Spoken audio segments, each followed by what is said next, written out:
Long ago, in a vast and prosperous kingdom, surrounded by wide green valleys and distant blue mountains, there stood a magnificent palace.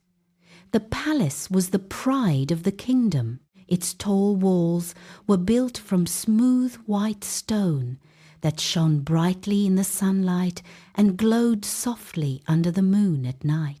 The palace gates were enormous and made of thick iron and ancient wood. Great banners of deep red and gold hung from the towers, moving gently whenever the wind passed through the courtyard. Inside those walls lived the king, a wise and respected ruler who cared deeply about the safety and peace of his people. Because the palace held the kingdom's most valuable treasures, as well as the king and his royal family, it was guarded day and night by trained soldiers. Every entrance was watched. Every tower had a lookout. Every gate had guards who stood alert, watching carefully for danger.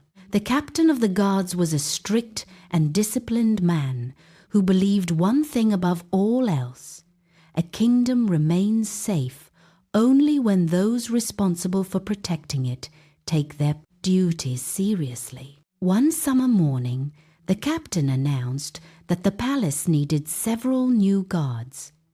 Word spread quickly across the villages and towns.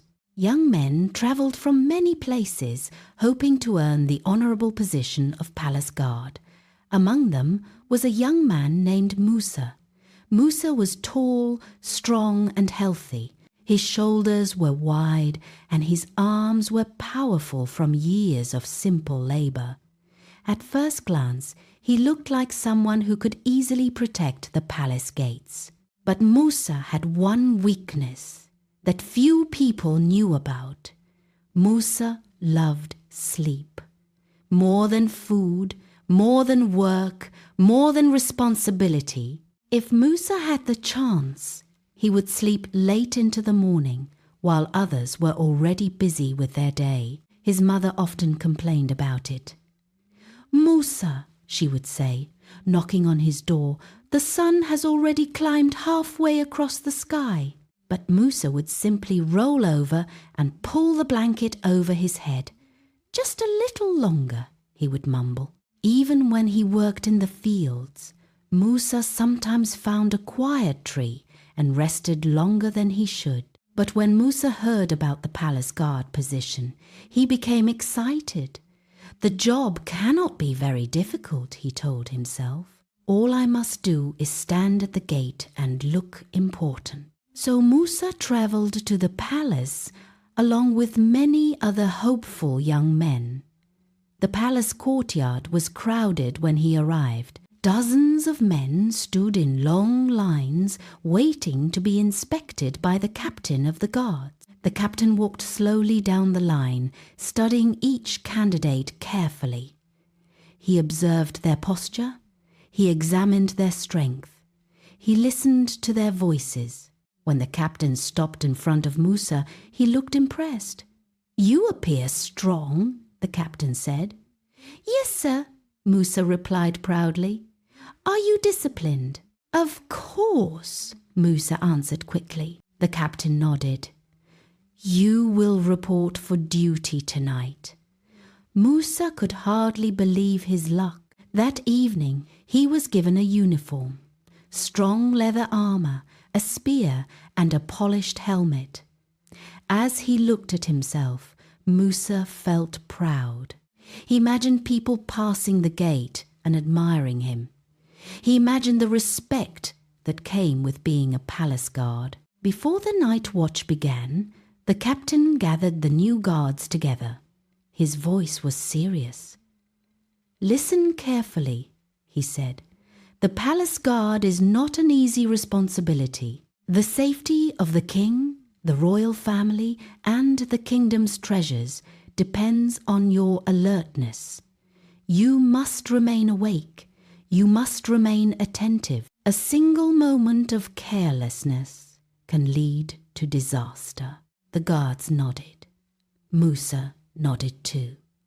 but deep inside he believed the captain was exaggerating.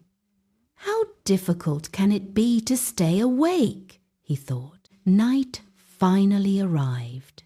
The moon rose slowly above the palace towers, casting pale silver light across the courtyard. The torches along the walls flickered gently in the evening breeze. Musa took his position at the main palace gate. At first, he stood proudly. Travelers who arrived late passed through the gate. Merchants left the palace after finishing their business. Musa greeted them firmly. Hours passed. Gradually the palace grew quiet. The courtyard emptied. The wind whispered softly through the banners. Crickets began their night song. And slowly, Musa began to feel tired. His eyelids grew heavy. He shifted his feet. He stretched his arms. He tried to stay alert. But soon he leaned his back against the cool stone wall. "I will just rest for a moment," he whispered. The cool air, the quiet night, and the soft flickering torches made him feel comfortable. Too comfortable. His head slowly tilted forward, and before long Musa fell asleep. The night passed without trouble. No thieves came. No danger appeared.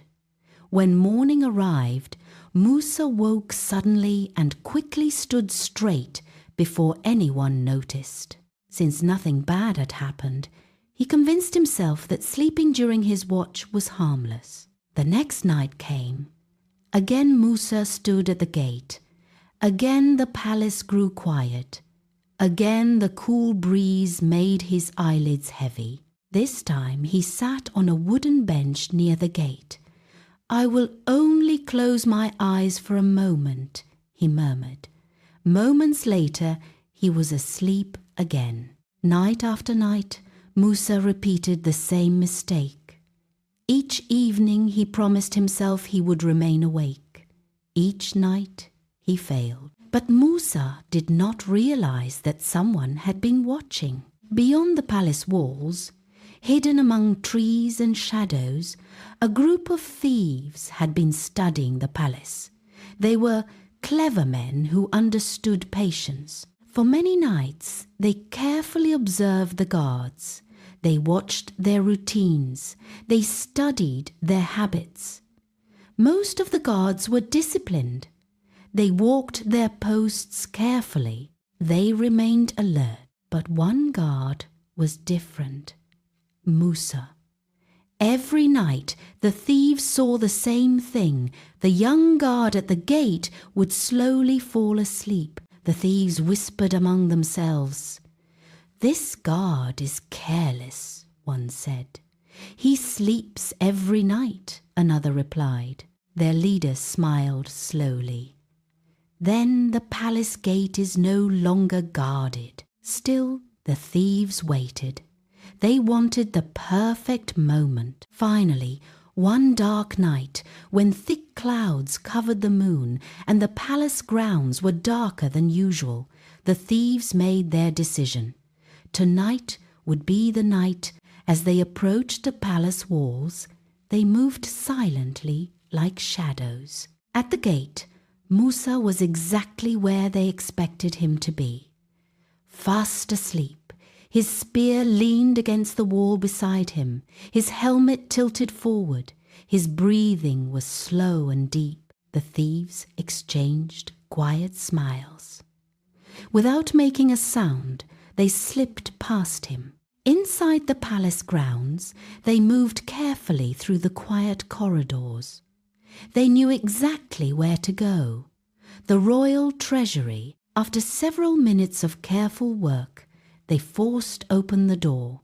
Inside were piles of gold coins, glittering jewels, and valuable treasures collected over many years. The thieves worked quickly. They filled their bags with as much treasure as they could carry. Then they quietly left the treasury and returned to the gate. Musa was still asleep. Not a single sound had awakened him. The thieves slipped past him again and disappeared into the darkness beyond the palace walls. Only when the sun began to rise did Musa finally wake up. He stretched and stood up quickly. Everything looked normal.